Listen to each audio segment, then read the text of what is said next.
പ്രശാന്തേട്ടാ, June 4-ാം തീയതി ലോക്സഭാ ഇലക്ഷൻ്റെ result വരികയാണ്. അപ്പോൾ നമ്മുടെ ഒരു അനാലിസിസ് ഉണ്ട്, നമ്മുടെ റിപ്പോർട്ടർമാരുടെയൊക്കെ ഒരു വിവരശേഖരണവും. അപ്പോൾ അതിൻ്റെ ഭാഗമായിട്ട് നമുക്ക് കിട്ടിയിരിക്കുന്ന റിപ്പോർട്ടിൻ്റെ അടിസ്ഥാനത്തിൽ എല്ലാ മണ്ഡലങ്ങളിലെയും ലോക്സഭാ തെരഞ്ഞെടുപ്പിൽ എങ്ങനെയായിരിക്കും ജയസാധ്യതകൾ, ആരൊക്കെ വിജയിക്കും, ആരൊക്കെ പരാജയപ്പെടും, ആര് ഭരണത്തിൽ വരും? ഭരണത്തിൽ വരാൻ അല്ലെങ്കിൽ അതിനെപ്പറ്റി പറയാൻ പറ്റുന്നില്ലെങ്കിലും നമുക്ക് കേരളം എങ്ങനെ വിധിയെഴുതിയെന്നുള്ളത് നമ്മുടെ ഒരു പഠനം അനുസരിച്ച് പറയാൻ പറ്റും.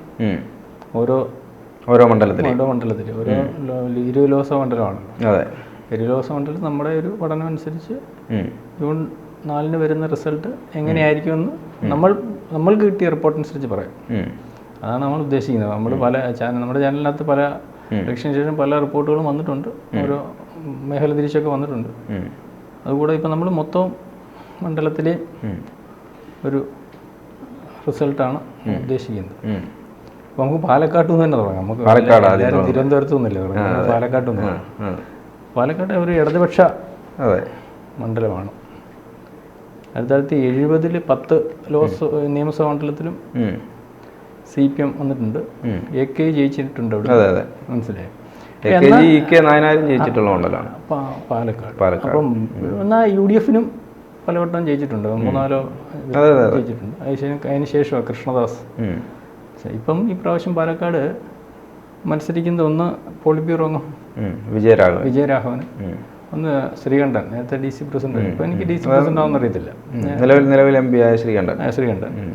പിന്നെ കൃഷ്ണകുമാർ. BJPക്ക് സാധ്യതയെന്ന് പറഞ്ഞില്ല, അവർക്ക് കുറച്ച് സ്വാധീനമുള്ളൊരു മണ്ഡലമാണ്. രണ്ട് നിയമസഭാ മണ്ഡലങ്ങൾ വ്യക്തമായ സ്വാധീനമുണ്ട്. ഒന്ന് നമ്മുടെ PS-ന്റെ മലമ്പുഴ, ഒന്ന് പാലക്കാട്. ഇപ്പം കഴിഞ്ഞ പ്രാവശ്യം ഒരു തരംഗ സ്വഭാവം വന്നതുകൊണ്ടായിരിക്കണം ശ്രീകണ്ഠൻ 10,000 വോട്ടിന് അവിടെ ജയിച്ചു. ആരും ഉദ്ദേശമല്ല അവിടുത്തെ ശ്രീകണ്ഠൻ മണ്ഡലത്തിലുടനീളം ഉണ്ടായിരുന്നു, കഴിഞ്ഞ 5 കൊല്ലം ഉണ്ടായിരുന്നു. അപ്പം വിജയരാഘവൻ മത്സരിക്കുന്നു. അവിടെ BJP വോട്ട് പിടിക്കുന്നത് ഒരുപക്ഷെ ഇടതുപക്ഷത്തിൻ്റെയൊക്കെ പിടിക്കുമെങ്കിലും ഇപ്പോൾ താഴ്ന്നു കിട്ടുന്ന റിപ്പോർട്ട് അനുസരിച്ച് അവിടെ ഇടതുപക്ഷത്തിനാണ് ഒരു മുൻതൂക്കം നമ്മുടെ വിലയിരുത്തലിനകത്ത് വരുന്നത്, മനസ്സിലായില്ലേ? ഇടതുപക്ഷം 2, അതിനകത്ത് പാലക്കാട് ജില്ലയിൽ ഒരു മണ്ഡലവും കോഴിക്കോട് ജില്ലയിൽ ഒരു മണ്ഡലവും ഉള്ളൂ. UDFന് ഇപ്പം സ്വാധീനമുള്ളൂ. എന്നാൽ മുന്നേറിൻ്റെ മണ്ഡലം കോഴിക്കോട്, മറ്റേ 2 മണ്ഡലമേ ഉള്ളൂ. മണ്ണാർക്കാട് മണ്ഡലം, 2 മണ്ഡലം. അപ്പം നമ്മുടെ ഒരു വിലയിരുത്തൽ വെച്ചിട്ട് പാലക്കാട് LDFന് സാധ്യത എന്നാണ് സാധ്യത.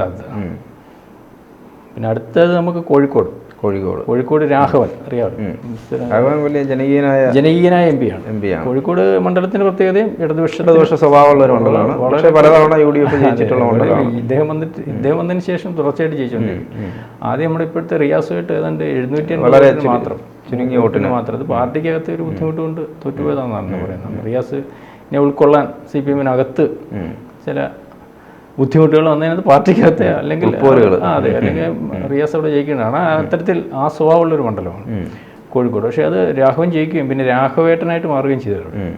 അത് മണ്ഡലത്തുടനീളം ഉണ്ട്. അതായത് അസംബ്ലി ഇലക്ഷൻ വരുമ്പോൾ മുഴുവൻ സീറ്റും LDFനും, ലോക്സഭാ രാഘവൻ വന്നതിന് ശേഷം ഇത്രയും രീതിയിൽ മാറിയിരിക്കുന്നു. കാരണം ഇയാൾ തട്ടുകടകളിലും എല്ലായിടത്തും പുള്ളി ഉണ്ട്. അപ്പം അവിടെ രാഘവന് തന്നെയാണ് സാധ്യത. പിന്നെ MT രമേശ് BJPയുടെ വളരെ ശക്തനായ സ്ഥാനാർത്ഥിയാണെന്ന് പറഞ്ഞാലും അദ്ദേഹം മറ്റേ ജനകീയമായ മുഖത്തിനകത്ത് അത് മറികടക്കാൻ ജനകീയത അവിടെ MT രമേശുണ്ട്. MT രമേശ് കുറെ കാലം കൊണ്ട് ഇങ്ങനെ മത്സരിക്കുന്നു, എന്നാലും കുറച്ച് വോട്ട് പിടിച്ചു മാറ്റുന്ന ഒരു നല്ല BJP സ്ഥാനാർത്ഥിയാണ്.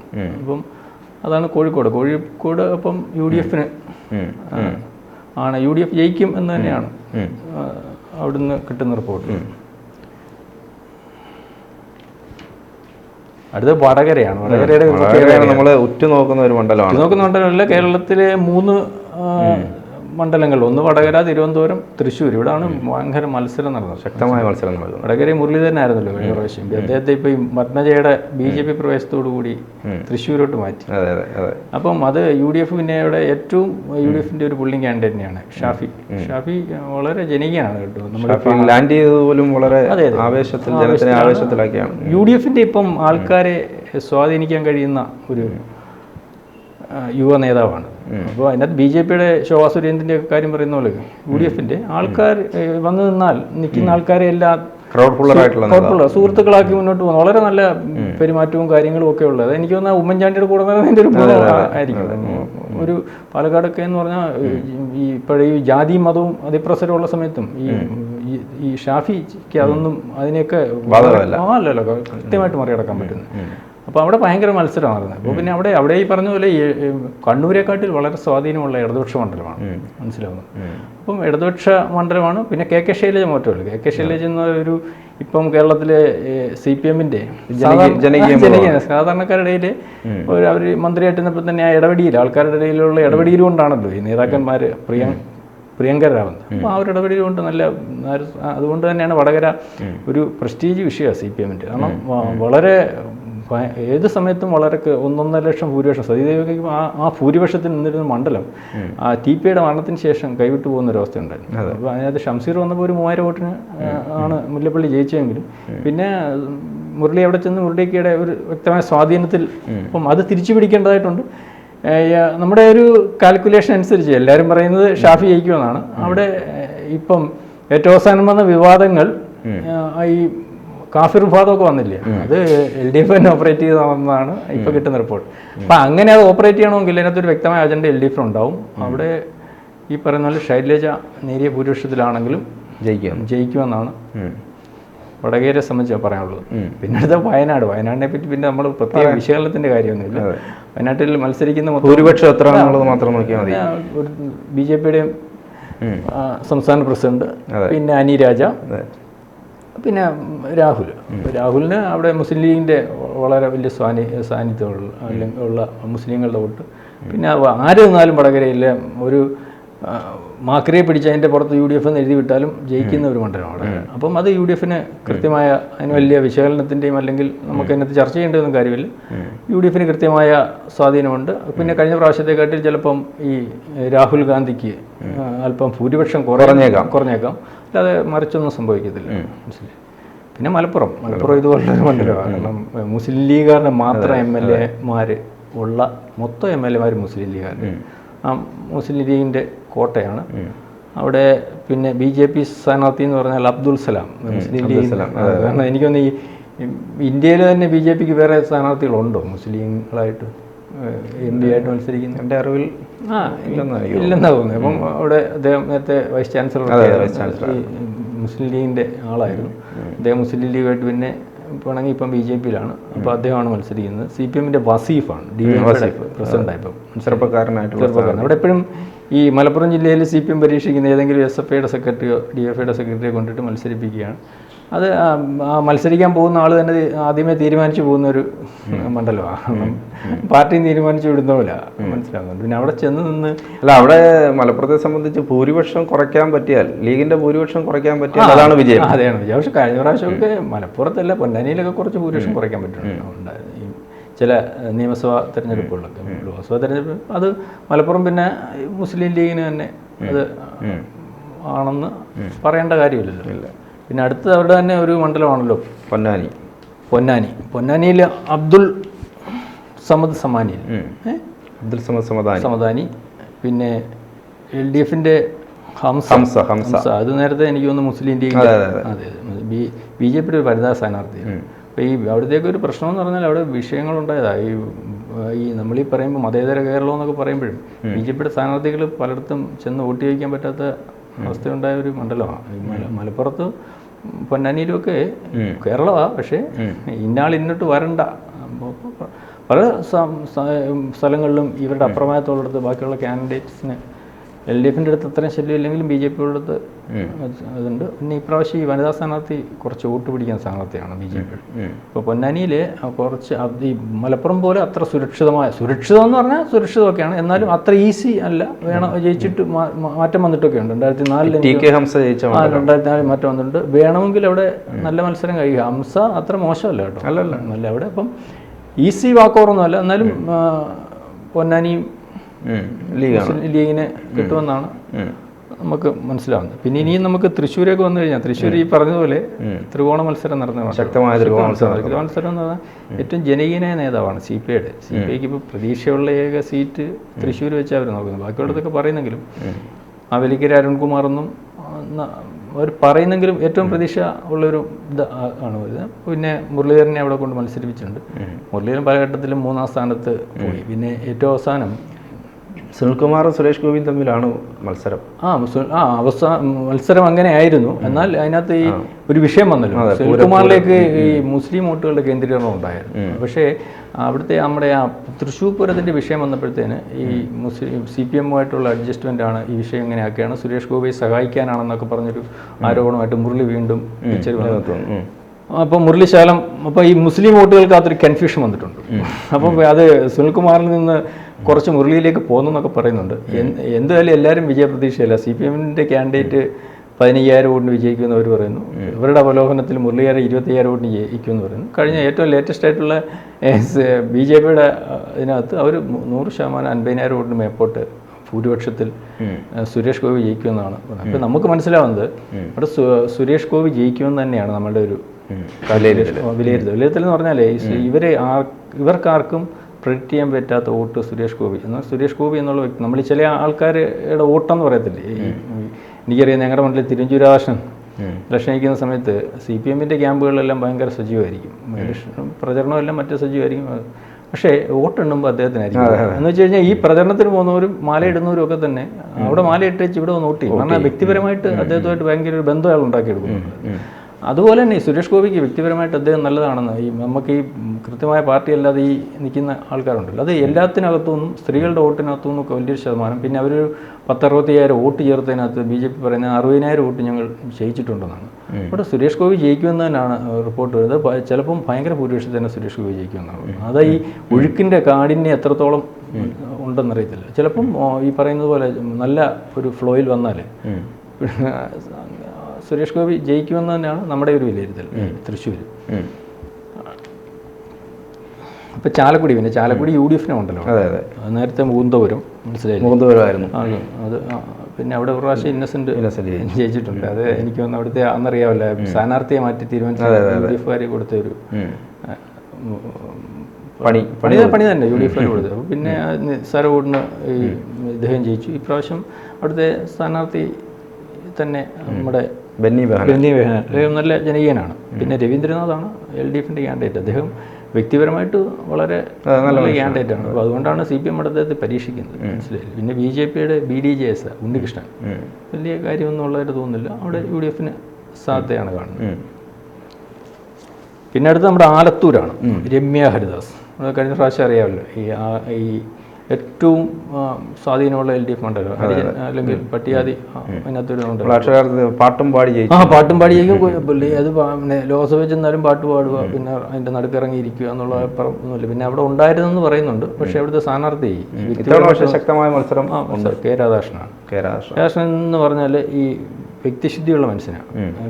ഇപ്പോൾ ഈ കമ്മ്യൂണിസ്റ്റുകാരെന്നൊക്കെ പറയുമ്പോൾ ആൾക്കാരുടെ വിലയിരുത്തലിന് അതേ പാടത്തിൽ നിൽക്കുന്ന ഒരു മനുഷ്യനാണ്. കാരണം കല്യാണമൊന്നും കഴിച്ചിട്ടില്ല. പിന്നെ പാർട്ടി സെക്രട്ടേറിയറ്റിന് നേരത്തെ നമ്മുടെ നിയമസഭാ സ്പീക്കറായിട്ടിരുന്നിട്ട് മന്ത്രിയായിട്ടിരുന്നിട്ടുണ്ട്.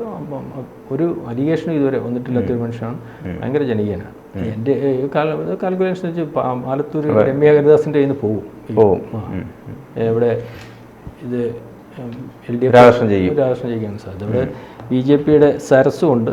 സരസു ഒരു ചർച്ചയാവും എന്നുള്ളതല്ലാതെ കുറച്ച് വോട്ട് പിടിക്കുക. സരസിലെ SFIക്കാർ ചെറിയാൽ പ്രിൻസിപ്പൽ പ്രധാനമന്ത്രി നേരിട്ട് വിളിച്ച അതിനപ്പുറം ഒന്നും അവിടെ തോന്നില്ല. പിന്നെ ആലപ്പുഴ LDF-ന്റെ ആരിഫ് കഴിഞ്ഞ പ്രാവശ്യത്തെ ഒറ്റ സീറ്റാണ്, ഒരു സീറ്റ് ആരിഫ്. പിന്നെ KC വേണുഗോപാൽ അറിയാമല്ലോ, സംഘടനാ സെക്രട്ടറി, വലിയ ക്യാൻഡിഡേറ്റ് നേരത്തെ അവിടെ ജയിച്ചിട്ടുണ്ട്. MP ആയിട്ടുണ്ട്, MLA ആയിട്ടുണ്ട്.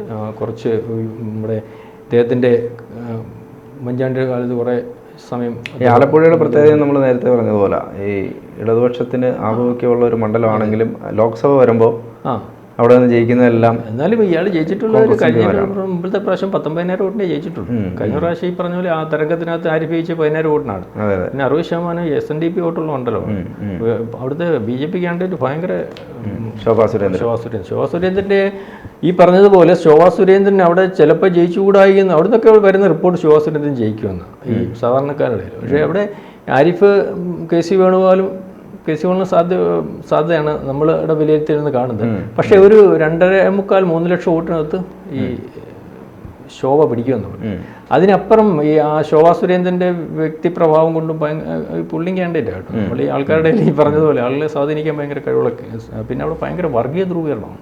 ആ വർഗീയ ധ്രുവീകരണം അവിടെ ഈ UDFൻ്റെ കൂടാണ് ഈ PDP ഒഴിച്ച് ബാക്കിയുള്ള വർഗീയ സംഘടനകളെല്ലാം പിന്തുണ കൊടുത്തിരിക്കുന്നതെങ്കിലും അവിടുത്തെ മുസ്ലിം വോട്ട് കിട്ടാൻ സാധ്യത ആരിഫിന് തന്നെയാണ്. അപ്പം അവിടെ നമ്മുടെ കാൽക്കുലേഷൻ അനുസരിച്ച് KC വേണുഗോപാൽ നേരിയ ഭൂരിപക്ഷത്തിന് ജയിക്കാനാണ് സാധ്യത എന്നാണ്. പിന്നെ BJP കാൻഡിഡേറ്റ് ജയിക്കണമെങ്കിൽ ഈ പറഞ്ഞതുപോലെ ഭയങ്കരമായിട്ട് നേരത്തെ ഉള്ളതും ഇപ്പോഴത്തെ വോട്ടിന്റെ വ്യത്യാസം ഭയങ്കര അത്രയും മറികടക്കണം. അതൊരു വലിയ മലവെള്ളപ്പാച്ചിൽ പോലെ സംഭവിക്കണം. അത്രയ്ക്ക് കഴിഞ്ഞിട്ടുണ്ടോ എന്ന് നമുക്കറിയത്തില്ല. നമ്മുടെ വിലയിരുത്തൽ UDFന് തന്നെയാണ് മണ്ഡലം. പിന്നെ എറണാകുളത്തെ പറ്റി വലിയ വിശകലനത്തിന്റെ കാര്യമൊന്നുമില്ല. എറണാകുളം ഈ പറഞ്ഞതുപോലെ ഈ UDF മണ്ഡലമാണ്. ഇടയ്ക്ക് 7 മണിക്ക് വോട്ടെണ്ണ തുടങ്ങി 7:15 ജയിക്കുന്ന ഒരു മണ്ഡലമാണ്. അവിടെ IV ഈഡനാണ്. പിന്നെ ഈ CPM ക്യാൻഡിഡേറ്റിനെ പോലും കണ്ടെത്താൻ പറ്റാത്ത വളരെ കാലം കൊണ്ട് ഉണ്ട്. പിന്നെ ഉള്ളൊരു മറ്റേ BJPയുടെ നമ്മുടെ KS രാധാകൃഷ്ണൻ സാറാണ്. വളരെ നല്ല വ്യക്തിത്വമാണ്. അദ്ദേഹം കുറേ വോട്ട് പിടിക്കും. ആ നാട്ടുകാരനാണ്. അതെവിടെ ഇപ്പം താമസിക്കുന്നത്.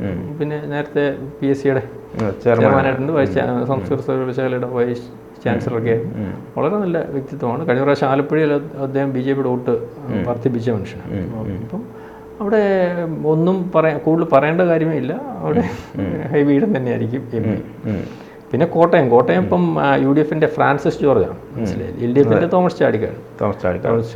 ഇപ്പം BDJSന് തുഷാർ വെള്ളാപ്പള്ളി. BDJS വെള്ളാപ്പള്ളി പറയുന്നത് ഞങ്ങൾക്ക് നല്ല ഷോട്ട് ഉണ്ടെന്നാണ് SNDPക്ക്. മനസ്സിലായി. അപ്പം ഇപ്പോഴത്തെ ഒരു സ്ഥിതി എന്ന് പറഞ്ഞാൽ മാണിക്ക് ദോഷം വരുന്ന സ്ഥിതിയാണ്. തോമസ് ചാഴിക്കാടിന് വ്യക്തിപരമായിട്ട് നല്ല മനുഷ്യനാണെങ്കിൽ പോലും അവിടെ ഈ മാണിക്കകത്ത് നിൽക്കുന്ന ആൾക്കാർ പോലും ഇപ്പം അണികളിൽ ഇടയ്ക്ക് അതിർത്തിയുണ്ട്. മനസ്സിലായില്ലേ. തോമസ് ചാഴിക്കാടിന് സാധ്യത ആണ് പറയുന്നത്. തോമസ് ചാഴിക്കാടനല്ല, ഫ്രാൻസിസ് ജോർജ്. തോമസ് ചാഴിക്കാടനാണല്ലോ നിലവിൽ MP. വ്യക്തി. പിന്നെ BDJSന്റെ വോട്ട് കൂടുതൽ പിടിച്ചാൽ തന്നെയും അത് LDF ക്യാൻഡിഡേറ്റിനെയാണ് ബാധിക്കുന്നത്.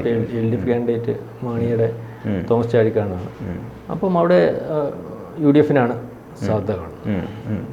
പിന്നെ ഇടുക്കിയിലിപ്പം നേരത്തെ മുൻ MPയും ഇപ്പോഴത്തെ ഡീൻ കുര്യാക്കോസിനെ തോപ്പിച്ചാണ്. അതിൻ്റെ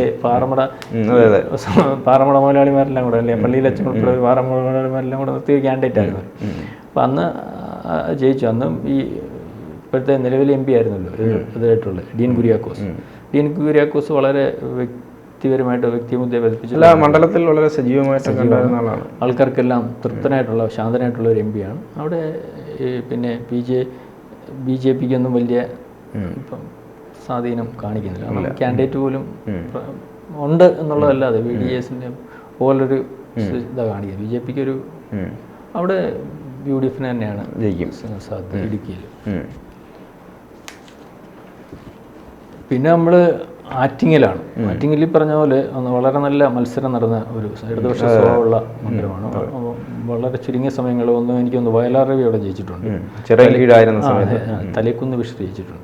അങ്ങനെ പിന്നെ ഇപ്പം ആ ലെവലിൽ അടൂർ പ്രകാശ് കഴിഞ്ഞ പ്രാവശ്യം തരംഗത്തിൻ്റെ ഇതാണ്. പിന്നെ അടൂർ പ്രകാശിനെ നമുക്ക് കുറച്ച് കാണാൻ പറ്റുന്ന ഒരു ക്യാൻഡിഡേറ്റ്. കോന്നിയിൽ അദ്ദേഹം നമ്മുടെ പത്തനംതിട്ട ജില്ലയിൽ ഏറ്റവും കൂടുതൽ CPM വോട്ടുള്ള മണ്ഡലമാണ് കോന്നി. CPMന്റെ ഏത് ചോദിച്ചാൽ ഏറ്റവും ഫസ്റ്റ് ജയിക്കാൻ പറ്റുന്ന ഒരു മണ്ഡലം എന്ന് പറഞ്ഞാൽ CPMന്റെ കോന്നിയാണ്. കോന്നിയിൽ അദ്ദേഹം വളരെ ആദ്യം ഈ പറഞ്ഞതുപോലെ 800 വോട്ടിനാണ് അദ്ദേഹം ജയിക്കുന്നത് CPMന്റെ. പിന്നെ അദ്ദേഹത്തിന്റെ ഭൂരിപക്ഷം ഓരോ കൂടിക്കൊണ്ടിരിക്കും. കാരണം മാത്രമല്ല എല്ലാ ആൾക്കാർക്കും തൃപ്തനായിട്ടുള്ള അവിടെ ഈ നായർ ക്യാൻഡിഡേറ്റ് എല്ലാം ജയിക്കാൻ വെച്ചിട്ടുമില്ല. തൃപ്തനായിട്ടുള്ള ഇതായിരുന്നു അദ്ദേഹം. പിന്നെ അന്ന് ഈ കഴിഞ്ഞ പ്രാവശ്യം ഈ രാഹുൽ ഗാന്ധിയെ പ്രധാനമന്ത്രിയാക്കാൻ വേണ്ടി പുള്ളി ആറ്റിങ്ങലുണ്ട് നിർത്തി. പക്ഷേ അത് വളരെ കൃത്യമായിട്ട് അദ്ദേഹം അവിടെ ഇടപെട്ടു, അദ്ദേഹം ജയിച്ചു. ഇപ്രാവശ്യവും 5 കൊല്ലവും വളരെ ജനങ്ങൾക്ക് താല്പര്യമുള്ളതും ജനങ്ങളുടെ താല്പര്യം അനുസരിച്ച് നിന്ന ഒരു MP ആണ്. പക്ഷേ ഇപ്പം നിൽക്കുന്ന ജോയി എന്ന് പറയുന്ന ക്യാൻഡിഡേറ്റും വ്യത്യസ്തനൊന്നുമല്ല, വളരെ ജനകീയനാണ്. പിന്നെ CPM-ൻ്റെ പ്രസ്റ്റീജ് വിഷയമായിട്ടൊന്നും ജില്ലാ സെക്രട്ടറി കൂടിയാണ്. ജില്ലാ സെക്രട്ടറിയാണ്. ഇത് 2 കാര്യമുണ്ട് നമുക്ക് പറഞ്ഞുകൂടാ. ജില്ലാ സെക്രട്ടറി സ്ഥാനത്ത് നിന്ന് പുള്ളിയെ മാറ്റണമെങ്കിൽ MP ആകണം. അപ്പോൾ അതിനകത്തുള്ള ഒരു തിരുവനന്തപുരത്ത് അങ്ങനത്തെ ഒരു കാര്യമുണ്ട്. അപ്പം തിരുവനന്തപുരം ജില്ലയിലുള്ള CPM-ൻ്റെ മൊത്തം സംവിധാനവും ആറ്റിങ്ങലായിരുന്നു. പന്നിൻ്റെ ഇതിന് അവിടെ സംവിധാനമൊന്നും കിട്ടിയതായിട്ട് തോന്നുന്നില്ല. അപ്പം അവിടുത്തെ ഒരു ഭയങ്കര നെക്ക് ടു നെക്ക് ഫൈറ്റാണ്. BJP ക്യാൻഡിഡേറ്റ് മുരളിയാണ് അദ്ദേഹം. നമ്മുടെ ഒരു വിലയിരുത്തലനുസരിച്ച് ശോഭാ സുരേന്ദ്രൻ്റെ അത്രയും വോട്ട് പിടിച്ചാൽ പുള്ളിക്ക് ഇമേജ്, അല്ലാതെ അവിടെ ഒന്നും സംഭവിക്കുമെന്ന് തോന്നില്ല. ഈ ജോയി ജയിക്കാനാണ് സാധ്യത. പിന്നെ കൊല്ലം ഈ പറഞ്ഞതുപോലെ ഇടതുപക്ഷ സ്വഭാവമുള്ള ഒരു മണ്ഡലമാണ്. പക്ഷേ അവിടെ പ്രേമേന്ദ്രൻ എന്നുള്ള ആളുടെ വ്യക്തിപരമായി ഒട്ടേറെ വോട്ട് പിടിക്കും. അതെ, വ്യക്തിപരമായിട്ടൊന്നുമില്ല, വ്യക്തിപ്രഭാവത്തിൽ മാത്രം പോകുന്ന ഒരു നമ്മുടെ സ്ഥലമാണല്ലോ. അതെ, നിങ്ങൾക്കറിയാം, നമ്മുടെ മണ്ഡലം അറിയാമല്ലോ. അപ്പം ഈ RSP എന്ന് പറയുന്നിടത്ത് എനിക്കൊന്ന് ചവറയിലും പിന്നെ കൊല്ലത്തും ഇല്ല, ഇപ്പം ഇല്ല. അത് പിണറായി സാഹ് അവിടെ ചെന്ന് പറഞ്ഞ പോലെ തന്നെ CPM തന്നെ കൈകാര്യം ചെയ്ത് കഴിഞ്ഞു. പിന്നെ ആകെപ്പാടെ ഈ ഒരു MP ആണ്. അദ്ദേഹത്തിൻ്റെ കാലം വരെ RSPയുടെ കെയർ ഓഫിൽ ഒരു MP ഉണ്ടാവാൻ സാധ്യത. ജനകീയനാണ്, ഈ പറഞ്ഞതുപോലെ മറികടക്കാൻ പാടില്ല. പക്ഷേ ഈ പ്രാവശ്യം എല്ലാ പ്രാവശ്യവും ഒരു ആക്ഷേപമുണ്ട്, CPM ഇദ്ദേഹത്തെ BJP സഹായിക്കുന്നു എന്ന് പറഞ്ഞു. ഇപ്പോൾ കൃഷ്ണകുമാർ ആയതുകൊണ്ട് BJPയുടെ വോട്ടിംഗ് ആക്ഷേപത്തിന് അടിസ്ഥാനം വരുത്തില്ല. അല്ല, അദ്ദേഹത്തിൻ്റെ അളിയന്മാരെല്ലാം BJP ആണ്, അല്ലെങ്കിൽ BJPയുടെ സഹായം അദ്ദേഹത്തിന് കിട്ടുന്നു, അല്ലെങ്കിൽ വോട്ടിനകത്തെ കിട്ടുന്നുണ്ടെന്നൊക്കെ ഉള്ള ഒരു ആക്ഷേപം വരുന്നുണ്ട്. ഇപ്രാവശ്യവും കൃഷ്ണകുമാർ ആയതുകൊണ്ട് അവിടെ കുറച്ച് അദ്ദേഹത്തിൻ്റെ ഭൂരിപക്ഷത്തിനകത്ത് കുറവ് വരാമെന്നല്ലാതെ അദ്ദേഹത്തെ തോൽപ്പിക്കുന്ന കാര്യം പ്രയാസമാണ്. അവിടെയും UDF-ന് ആണ് സാധ്യത. ഇനി നമ്മൾ വരുന്നത് തിരുവനന്തപുരത്തേക്കാണ്. തിരുവനന്തപുരത്തിൻ്റെ പ്രത്യേകത അറിയാമല്ലോ, ഈ പറഞ്ഞ പോലെ ത്രികോണ മത്സരം നടന്ന മണ്ഡലമാണ്. ശശി തരൂർ ഇപ്പോൾ എനിക്കൊന്ന് 4ാം തവണ അല്ലേ, 15 കൊല്ലം കൊണ്ട് അദ്ദേഹത്തിന് ഈ തിരുവനന്തപുരം മണ്ഡലത്തിൻ്റെ ഒരു പ്രത്യേകത എന്ന് പറഞ്ഞാൽ ഉദ്യോഗസ്ഥരെ, സാധാരണക്കാരെ, പിന്നെ ഇടത്തരക്കാരെ, പല തട്ടിലുള്ള വോട്ടർമാരുള്ള മണ്ഡലമാണ്. അപ്പം ശശി തരൂർ ഇതുവരെ എവിടെ നിന്നിരുന്നു പറഞ്ഞാൽ ശശി തരൂരിനെ അവിടെ ജയിക്കാനുള്ള പ്രധാനപ്പെട്ട കാരണം ഒരു ഇമേജ് എന്ന് വെച്ചാൽ വിശ്വപൗരൻ. അപ്പോൾ ഈ വിശ്വപൗരൻ ഇപ്പോൾ പറ്റിയ ഒരു കുഴപ്പമെന്ന് പറഞ്ഞാൽ അദ്ദേഹവും ഈ വിശ്വപൗരൻ്റെ അതേ നാണയത്തിൽ ഏകദേശം ഒരേ റേഞ്ചിൽ നിൽക്കുന്ന 2 പേരാണ്. അതേ റേഞ്ചിൽ നിൽക്കുന്ന 2 പേരാണ്. വളരെ കൃത്യമായിട്ട് ഇടപെട്ടുണ്ട്. കഴിഞ്ഞ പ്രാവശ്യമൊക്കെ നമ്മൾ പറയുമ്പം BJPക്ക് 4 നിയമസഭാ മണ്ഡലങ്ങൾ വ്യക്തമായ സ്വാധീനമുണ്ട്. 3 എന്നാണ് UDF ക്യാൻഡിഡേറ്റ് അവിടെ ജയിച്ചു വരുന്നത്. ഈ പറയുന്ന ഈ തീരദേശം ഒന്ന് ഈ അവിടെ ഈ നാടാർ ക്രിസ്ത്യാനികളുടെ കോവളം ക്രിസ്ത്യാനികളുടെ വോട്ട്, പിന്നെ മുസ്ലിം വോട്ട്, അങ്ങനത്തെ വോട്ടുകൾക്ക് ആ വോട്ട് കഴിഞ്ഞ ഈ 10,000 വോട്ടിന് പ്രാവശ്യത്തെ ഇവിടെ നമ്മുടെ രാജഗോപാലോട്ട് മത്സരിക്കുമ്പോൾ ബാക്കി എല്ലായിടത്തും വന്ന് അവസാനം തീരദേശ പ്രദേശത്തോട്ടുകൊണ്ടാണ്. ഈ പ്രാവശ്യം തീരദേശ പ്രദേശത്ത് വളരെ കൃത്യമായിട്ട് BJP ക്യാൻഡിഡേറ്റ് ഇടപെട്ടിട്ടുണ്ടെന്നാണ് പറയുന്നത്. അത് ഒന്നടങ്കം മറ്റേദ്ദേഹത്തെ സഹായിക്കത്തില്ല. പിന്നെ മാത്രമല്ല ഈ 15 കൊല്ലം കൊണ്ട് അദ്ദേഹം അവിടെ വല്ലപ്പോഴും വന്ന് തലമുടി വീശി കൈകൊണ്ട് വീശി കാണിക്കുന്നതല്ലാതെ ഇങ്ങനെ ഒരു സ്റ്റൈലുണ്ട്. അതിനപ്പുറം അവിടെ ഈ മണ്ഡലത്തിന് പ്രയോജനപ്രദമായ കാര്യങ്ങളൊന്നും ചെയ്തിട്ടില്ല. പുള്ളി MP ആയിരുന്നു അതിനപ്പുറം. പിന്നെ പന്നിൻ്റെ രവീന്ദ്രനാണ് ഒരു പ്രാവശ്യം അദ്ദേഹം ഒരു ബൈ ഇലക്ഷൻ അവിടെ ജയിച്ചു. അദ്ദേഹവും മണ്ഡലത്തിൽ അതിന് ശേഷം കൃത്യമായിട്ട് കാര്യങ്ങളൊന്നും ചെയ്തിട്ടില്ല. പിന്നെ വളരെ നല്ലൊരു വ്യക്തിത്വമാണ്. അപ്പം അവരും മാക്സിമം വോട്ട് പിടിക്കാൻ നോക്കും. എന്നാലും അദ്ദേഹം 3ാം സ്ഥാനത്ത് തന്നെ വീണ്ടും പോകും. അവിടെ ഈ പറഞ്ഞതുപോലെ നേരിയ ഭൂരിപക്ഷത്തിലാണെങ്കിലും രാജീവ് ചന്ദ്രശേഖർ ജയിക്കുമെന്നാണ് നമ്മുടെ ഒരു വിലയിരുത്തൽ. അടുത്ത നമുക്ക് കണ്ണൂർ പറയാം. കണ്ണൂർ പ്രാവശ്യം നിലവിലെ MP സുധാകരനും LDF-ന്റെ MP ചേരാൻ ജില്ലാ സെക്രട്ടറിയാണ്. വളരെ ആൾക്കാരുടെ സ്വാധീനമുള്ള സ്ഥാനാർത്ഥിയാണ് MP ജയരാജൻ. ഇപ്പം പ്രാവശ്യത്തെ ഒരു മത്സരം എന്ന് പറഞ്ഞാൽ ഈ സുധാകരന് ആരോഗ്യ പ്രശ്നങ്ങളൊക്കെ ഉണ്ടെന്ന്. പക്ഷേ സുധാകരൻ പറയുന്നത് എനിക്കൊരു ആരോഗ്യ പ്രശ്നമില്ല, പക്ഷേ പുള്ളിക്ക് ചില ആരോഗ്യ പ്രശ്നവും ഓർമ്മക്കുറവൊക്കെ ഉണ്ട്. അതാണ് ചില ഈ പത്രസമയങ്ങളിലൊക്കെ കാണിക്കും. ഇവിടെ BJP ക്യാൻഡിഡേറ്റിന് കൃത്യമായിട്ടൊന്നും കാണിക്കാനൊന്നുമില്ല. അവിടെ വളരെ കൃത്യമായ ഒരു മത്സരം നടക്കുന്നുണ്ട്. MP ജയരാജൻ്റെ ഇടപെടിയിൽ പാർട്ടിക്കപ്പുറം MP ജയരാജൻ്റെ പ്രത്യേകത എന്ന് പറഞ്ഞാൽ സാധാരണ ഈ P ജയരാജൻ്റെ കൂട്ടൊക്കെ തന്നെയാണ്. സാധാരണക്കാരനാണ്, ഔട്ടായി സഞ്ചരിക്കുകയും അല്ലെങ്കിൽ സാധാരണ ഈ വ്യക്തിപരമായിട്ട് ആക്ഷേപങ്ങളൊന്നും ഉന്നയിക്കാൻ പറ്റുന്ന ഒരു നേതാവൊന്നുമല്ല. മനസ്സിലായില്ല, സാമ്പത്തിക ക്രമക്കേട് അങ്ങനെയൊന്നുമില്ല. അപ്പോൾ അവിടെ പ്രാവശ്യം സുധാകരന് അടി തെറ്റുമെന്നാണ് പുറത്ത് വരുന്ന റിപ്പോർട്ട്. അപ്പം അവിടെ LDFിൻ്റെ സാധ്യതയാണ് കാണുന്നത്. പിന്നെ കാസർഗോഡ് ഈ LDFിന് സ്വാധീനമുള്ള മണ്ഡലമാണ്. ഇപ്പം നമ്മുടെ ഈ LDF മണ്ഡലമാണ്. കുറേ എന്തും പരാതി പറഞ്ഞ് അവസാനം ഒരു സീറ്റ് കിട്ടി. കഴിഞ്ഞ പ്രാവശ്യത്തെ തരംഗത്തിൽ ജയിച്ചു വന്ന MP ആണ് നമ്മുടെ ഉണ്ണിത്താൻ. ഇപ്പോൾ ഉണ്ണീച്ച എന്നറിയപ്പെടുന്നത് അവിടെ. ബാക്കിയുള്ള കളിയാക്കി വിളിക്കുന്നതാണ് അവിടെയുള്ള മുസ്ലിങ്ങൾ എന്ന് വിളിക്കുന്ന. കാസർഗോഡ് പോകുന്നതിന് മുമ്പ് ഒരു 3 കുറി കൊല്ലത്തുകാരനാണ്. അതെ അതെ, കുറി എന്ന് പറഞ്ഞാൽ പുള്ളിക്ക് രാവിലെ നമ്മുടെ ഈ ഹിന്ദുക്കളുടെ ഇതനുസരിച്ച് ഗണപതി പ്രസാദം കറുത്തതാണ്. അപ്പം ഈ ഗണപതി ഹോമം കഴിഞ്ഞിട്ട് അതിനകത്തുനിന്ന് എടുത്തത് അതിൻ്റെ നെയ്ക്കകത്ത് വെള്ളം ചാലിച്ചെല്ലാം എണ്ണയ്ക്കകത്ത് ചാലിച്ചിടുന്ന ഇതാ പ്രസാദം. അപ്പോൾ അത് എപ്പോഴും പുള്ളികൾ നെറ്റിക്കാണ്. പക്ഷേ അവിടെ ചെന്ന് കഴിഞ്ഞപ്പോൾ ഇത് ഉപേക്ഷിച്ചു. പിന്നെ ഈ മുണ്ടിന് കരയില്ല ഇപ്പം. അപ്പോൾ ഏത് സൈഡിലോട്ടാണ് കൊടുക്കുന്നതെന്ന് അറിയാൻ പറ്റും, ഇടതാണോ അവിടതാണോ. അപ്പോൾ എന്തുമായാലും അദ്ദേഹത്തിന് അവിടെ വളരെ വലിയൊരു ഇൻഫ്ലുവൻസ് ഉണ്ട്. ജനകീയനാണ്. പിന്നെ ഇപ്പം ഇത് MP ബാലകൃഷ്ണനാണ്, ഇത് ജില്ലാ സെക്രട്ടറി ആണെന്ന് തോന്നുന്നു. പക്ഷേ ശാന്തനായ കാൻഡിഡേറ്റ് ആണ്. പക്ഷേ ഇപ്പോഴത്തെ അവസ്ഥയിൽ അദ്ദേഹത്തെ മറികടക്കാൻ പാടാണ്. പിന്നെ വനിതാ സ്ഥാനാർത്ഥിയുണ്ട് BJP. അവർ അവരുടേതായ ഒരു വ്യക്തിത്വം കാണിക്കും എന്നുള്ളതല്ലാതെ UDFന് തന്നെയാണ് സാധ്യത. പക്ഷേ ഈ LDFിൻ്റെ ഒരു സ്വാധീനമുള്ള മണ്ഡലമാണ്. പക്ഷേ ഇപ്പം ഉണ്ണിത്താനെ മറികടക്കാൻ പറ്റുന്ന അവസ്ഥയല്ലെന്നാണ് അവിടുന്ന് കിട്ടുന്ന റിപ്പോർട്ട്. പിന്നെ പത്തനംതിട്ട 15 കൊല്ലമായിട്ടിരിക്കുന്ന MP ആൻ്റോണിനെ അറിയാൻ. പിന്നെ തോമസ് ഐസക്, നെല്ല ആൻ്റോണിയുടെ പ്രത്യേകത എന്ന് പറഞ്ഞാൽ ആർക്കും സ്വീകാര്യനല്ല. പക്ഷെ ആ മണ്ഡലത്തിന്റെ ഒരു പ്രത്യേകത എന്ന് പറഞ്ഞാൽ ആർക്കും സ്വീകാര്യനല്ല. ആന്റോണി ആർക്കും സ്വീകാര്യനല്ല MP എന്നുള്ള രീതിയിൽ. സ്വീകാര്യനല്ല, അത് തന്നെ പറഞ്ഞു, സ്വീകാര്യനല്ല. പക്ഷെ അതേ അവിടെ ജയിക്കും. കാരണം ആ മണ്ഡലത്തിന്റെ പ്രത്യേകതയാണ്. കാരണം UDF മണ്ഡലമാണല്ലോ. UDF മണ്ഡലമാണ്. പിന്നെ ഇപ്പം മൊത്തം സീറ്റും കോട്ടയത്ത് ഇപ്പം എല്ലാ സീറ്റുകളും LDFിൻ്റെ കയ്യിലാണ് ഇരിക്കുന്നെങ്കിലും അതെല്ലാം UDF സ്വഭാവമുള്ള മണ്ഡലമാണ്. ഇവിടെ കയ്യിലിരിപ്പ് കൊണ്ട് പോയതാണ് വേണ്ടത്. മണ്ഡലം കോട്ടയം ജില്ലയിലും ശക്തമായ ഗ്രൂപ്പ് ഗ്രൂപ്പ് മാത്രമല്ല, അവിടെ ഈ ക്രിസ്ത്യൻ വോട്ട് ഏതാണ്ട് 4.5 ലക്ഷം വോട്ടോളം വരും. മനസ്സിലായില്ലേ? അപ്പം അതൊരു വലിയ പ്രശ്നമാണ്. പിന്നെ രണ്ടാമത് വരുന്ന നയം NSS ആണ്. അപ്പം പിന്നെ മുസ്ലിം വോട്ടുകൾ ഏറ്റവും കുറവുള്ള ഒരു മണ്ഡലമാണ്. അപ്പം പ്രാവശ്യം അതിനുവേണ്ടി പുള്ളിയിലെ പാകിസ്ഥാൻ വിവാദമൊക്കെ ആദ്യം ഉള്ള മുസ്ലിം വോട്ടിന് കിട്ടുന്നത്. പുള്ളിക്ക് തന്നെ ഒരു പേടിയുണ്ട്, ഞാൻ ജയിക്കും. പക്ഷേ ഇലക്ഷന് വോട്ടെണ്ണി കഴിയുമ്പോൾ പുള്ളിക്ക് മനസ്സിലാവും ഞാൻ ജയിക്കുമെന്ന്.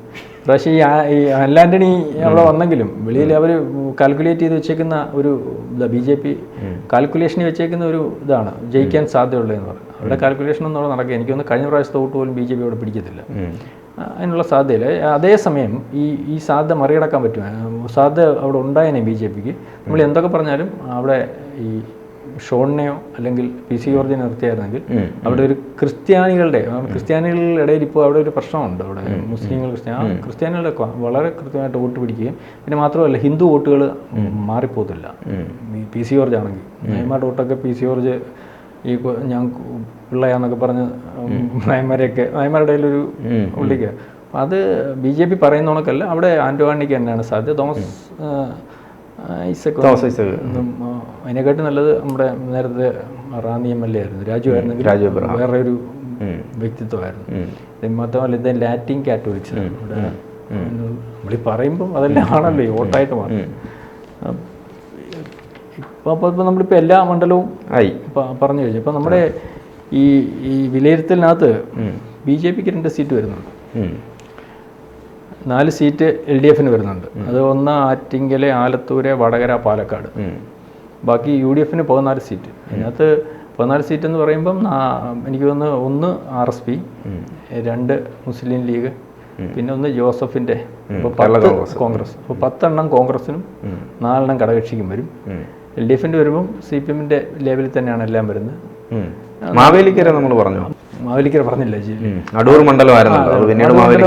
അല്ല, അടൂർ മണ്ഡലമല്ല, അടൂര് MP ആയിരുന്നു. മാവേലിക്കര വന്നപ്പോൾ അങ്ങോട്ട് പോയി, ഹരിജൻ മണ്ഡലമാണ്. അത് ഈ അടൂർ മണ്ഡലവും ഇടതുപക്ഷ സ്വഭാവമുള്ള മണ്ഡലം. ഇതുവരെ അവിടെ യാതൊരു കാരണവശാലും അദ്ദേഹം വന്നതിന് ശേഷം ആരും ജയിച്ചിട്ടില്ല. നേരത്തെ സുജാത, ചെങ്ങറ സുരേന്ദ്രൻ ജയിച്ചു. അല്ല, അത് അടൂരായിരുന്നു. അത് വളരെ കുറച്ച് സമയം. പിന്നെ ഞാൻ പറഞ്ഞ മാവേലിക്കര ശേഷം സുരേഷ് ജയിച്ചിരിക്കുന്നത്. വളരെ പഴക്കമുള്ള ഒരു MP ആണ്. ഈ പറഞ്ഞ പോലെ ഈ പറഞ്ഞ ആന്റോണിയുടെ കാര്യം പറഞ്ഞതുപോലെ തന്നെയാണ് പുള്ളിയുടെ കാര്യം എന്ന് പറഞ്ഞാൽ ആൾക്കാരടുത്ത് ചോദിക്കുമ്പോൾ ഒരു അതൃപ്തി കാണിക്കും. പക്ഷേ ഇദ്ദേഹത്തിൻ്റെ ഈ 10 കൊല്ലം കൊണ്ടോ അല്ലെങ്കിൽ എവിടെ നിന്നാലും അദ്ദേഹത്തിന് ആൾക്കാരെ വ്യക്തിപരമായിട്ട് അറിയാം. പിന്നെ ഈ പറഞ്ഞതുപോലെ ഒരു വോട്ടറുടെ കുടുംബത്തിൽ ഒരു കാര്യം ചെയ്തു കൊടുത്തിട്ടുള്ള ഒരു എം പിയാണ്. അപ്പോൾ ഈ വോട്ട് ചെയ്യാൻ പോകുമ്പം വെളിയിലുള്ള അതിർത്തി ഉണ്ട്, നമുക്കൊരു കാര്യം ചെയ്തു തന്ന ആളില്ല, അതുകൊണ്ട് വ്യക്തിത്വം. അപ്പം അതിനെ മറികടക്കാൻ വേണ്ടി ഒരു യുവ നേതാവിനെയാണ് AIYF-ന്റെ യുവ നേതാവാണ്. അപ്പം അദ്ദേഹത്തെയൊക്കെ നിർത്തി. പക്ഷേ അത് ഒരു പ്രചരണത്തിനകത്തൊരു എന്തെങ്കിലുമൊക്കെ നടന്നു എന്നുള്ളതല്ലാതെ അവിടെ കൊടിക്കുന്നിൽ സുരേഷ് തന്നെ ജയിക്കാനുള്ള സാധ്യത UDF-ന് തന്നെ ആണ്. കാരണം ആ സ്വഭാവമുള്ളൊരു മണ്ഡലം. പിന്നെ അതിനകത്ത് ഇവിടെ വരുന്ന ആലപ്പുഴ വരുമ്പം കുട്ടനാട് മാത്രമേ വരത്തുള്ളൂ. അവിടെ അദ്ദേഹത്തിന് വ്യക്തമായ 3 ജില്ലകളിലായിട്ട് ഭയങ്കരമായിട്ട് വളരെ ജില്ലകൾ മാത്രമല്ല, ഒരു വല്ലാത്ത അമീബ പോലെ മണ്ഡലമാണ്. അപ്പം അവിടെയും UDF-നാണ് സാധ്യത. അപ്പം നമ്മൾ പറഞ്ഞതുപോലെ BJP-ക്ക് 2, LDF-ന് 4, UDF-ന് 14, പിന്നെ CPM-ന് 4, CPM-ൻ്റെ ലെവലിൽ തന്നെ വരുന്നത്, ഘടകകക്ഷികൾക്കൊന്നും വരുന്നില്ല. പിന്നെ UDF-ൻ്റെ വരുമ്പം 10 കോൺഗ്രസ്, 2 മുസ്ലിം ലീഗ്, ഒരു കേരള കോൺഗ്രസ് ജോസഫ്, ഒരു RSP. ശരി.